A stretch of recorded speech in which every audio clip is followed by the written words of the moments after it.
that was the day that we all played McDeath together. Yeah. And that is Professor Dungeon Master's Deathbringer, Deathbringer, his custom module that he's run, I guess, a million times, where it's Macbeth but retold as McDeath. And I totally forgot everything about that play, even though I'm a huge Shakespeare fan. It's like the one I don't seem to remember. And yeah, I basically was just, it was like my relaxing day, kind of. Relaxing it, I seem to be doing nothing but having meetings, so, and not playing. In fact, I was talking to Derek from Knights of Last Call, and he's like, don't forget to play games. Stop having meetings. And I'm like, yes, but this is the great game. This is all the networking and talking to people, the great game itself.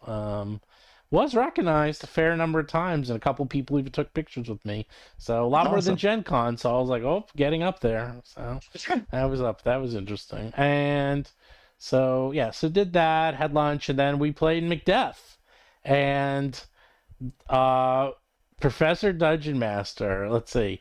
First of all, he is so good at voices. I was I was shocked. Stunned. Like, I know he does some voices in his videos sometimes, but like amazing. I don't know, not to that extent, or like not that many, like back to back. And these really voices impressed. don't look like they should come out of his face because they're so different. I agree with that as well. That was he was really like Mel range. Blanc. He was like talking like a witch, and I'll be like, I was like, oh my god, what's going on here? Who is this guy? Like he was just doing like a witch impression. Hail Macbeth! Yes. Well, he started off. That was actually, he was very good. He starts off with the boil, patrol and trouble. I forgot how it goes, but you know, he literally double, right. He does the exact burn and cauldron bubble. Yes, precisely. He did the exact. And he has us all join then in. He had on the us chant. do it, and we're all tapping our fingers like this. The sound of rain, right, to make the sound of rain. So we're all tapping, and he's like going and doing this cadence, and I was like, okay, doing the whole recipe. Yes, he got an A+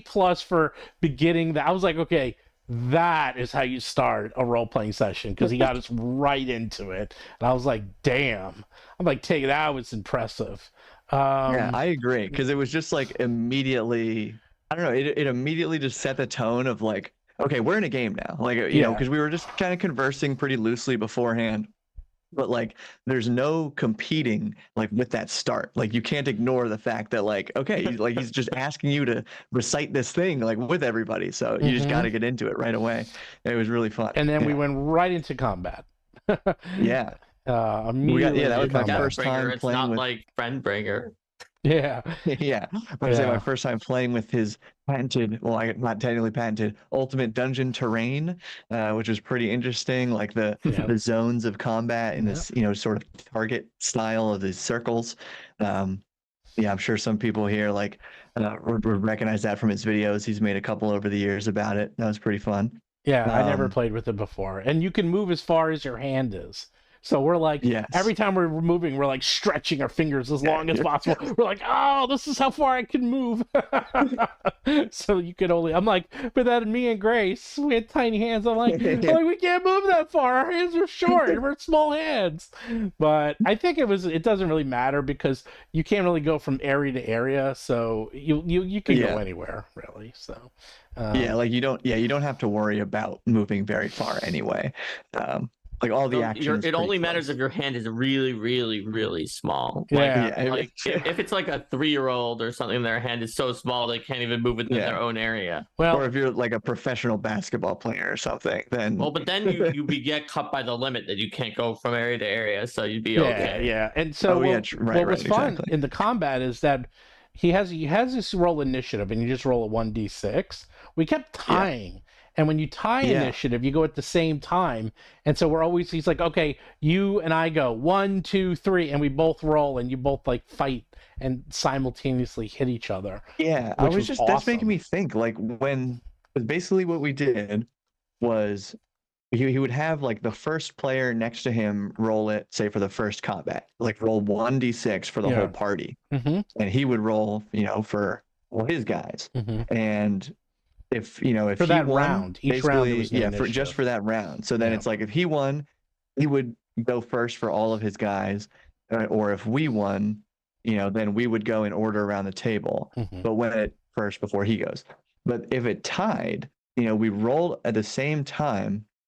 And even on our turns, didn't he like want us to all still roll at the same time? I don't remember. Yeah, no, there was a lot of rolling simultaneously. There's a lot of rolling, and we're all doing it at the same time, and it was very chaotic, which actually was fun. Yeah, it was a little chaotic because then there were times where like say I'm looking, okay, like Steven, like you just rolled your attack, okay, roll damage. Right. While he's rolling damage, Mark, you roll your attack. Yeah, so it was like pretty crazy, back and forth between players, like as everyone was going. It was extremely, but he kept it together. Yeah, it was very chaotic, but it felt like real combat because it was nuts, and it was a lot of fighting. You didn't really have time to think too much. It was just kind of like, I swing my sword.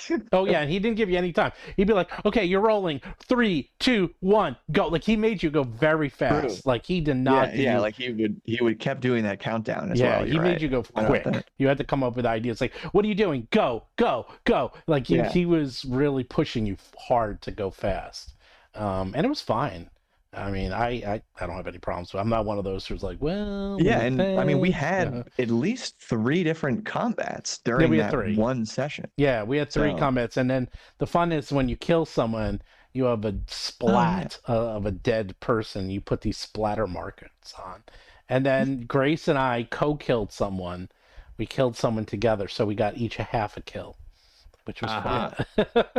Well, yeah, and then after every combat, whoever got the most kills in the combat would gain a corruption point. Yes. Yeah. And I don't remember if we then established like what those resulted in. Like, what did the corruption do? It had to do with the ending. And it had to do with like the end, and because you had the most corruption, and then remember the witches came to you and were going to corrupt you, and you were going to turn to them because you were playing McDeath. Oh yeah, and you were going to turn into like Macbeth. An epilogue. Right, the epilogue was that you're turning into Macbeth. I think in the normal Deathbringer, like quick 4-pager, when you reach 10 corruption, you've lost all humanity and become a monster controlled by the yeah. So maybe nobody did that because it was a one shot. No, we only got up. I had the most with 4, I believe. Yeah, okay. Yeah. Or I was tied for the most with somebody. Yeah, well, you were tied more for than 4, half human, but the other person died, so we don't have to worry about it. The person was dead. Well, so yeah, I mean, I will say one thing about Professor, because he does say how like, when he plays, it's all open ended and there's no railroading. That was completely a railroad. It was so linear. Yeah. I mean, it's a one shot, Steven. You can't hold him to the same standards as a one shot. This session was literally scripted. He had index cards that he was reading off of. Yeah, it was scripted. Yeah. It was scripted because it was Macbeth, and we had 2 really good so the first combat was us against like orcs and goblins, I think. Then the next one was a werewolf in the castle. And we had to find a werewolf, and we killed that thing pretty damn fast. Yeah. And then the final confrontation was against Macbeth and the witches and Lady Macbeth with the baby. And we split the party. And it worked wonderfully because we are pros.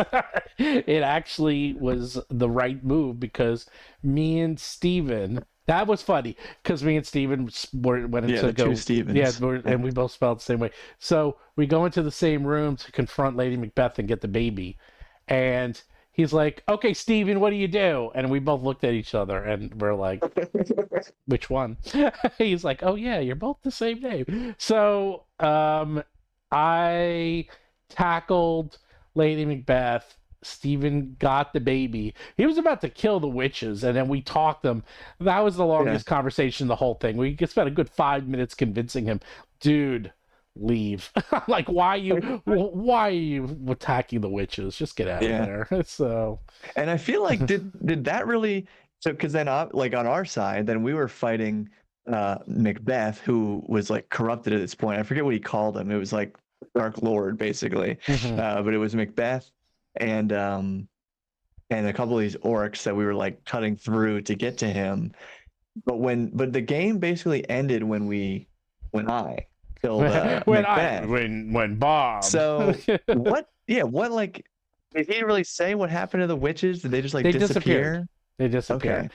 Yeah. So were your characters named characters from Macbeth? Yeah. Like did we have like Malcolm? Yeah. Did we have? Yeah.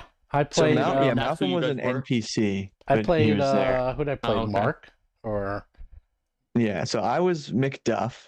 yeah. I think you were maybe Ross. Ross. I was Ross. Yeah, I was Ross. And then we had a Lennox. Mm-hmm. Yeah. And Yeah, McDuff, Ross, and Lennox, all of them would be there to Grace kill was Macbeth. Muriel. Mm-hmm. And I can't remember the name of Steven, like Steven the Animal's I character. don't remember. Because I think Lennox was He was the kid. Remember, Yeah. he played the son. He was young. Yeah. He didn't have as many abilities. But yeah, it was fun. And he kept saying Professor wanted me to try to break the game.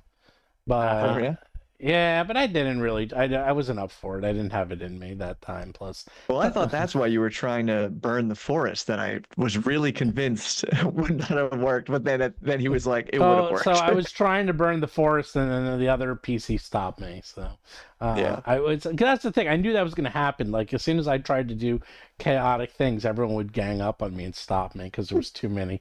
You see, when I do chaotic things, usually I'm either by myself, or.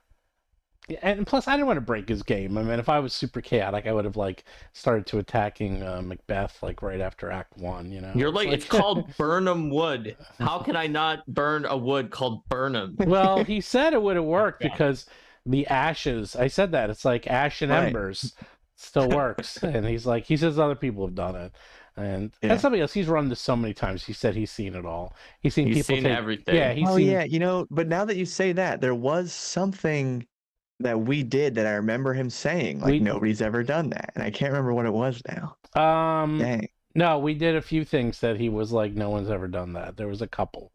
Okay. Oh, what did we do? I forgot what we did. Oh, it had something to do with maybe with you and your kids or something. I don't remember. But I don't remember. I don't remember what it was. But anyhow, so we played that with Professor. And yeah, that was a blast. It was fun.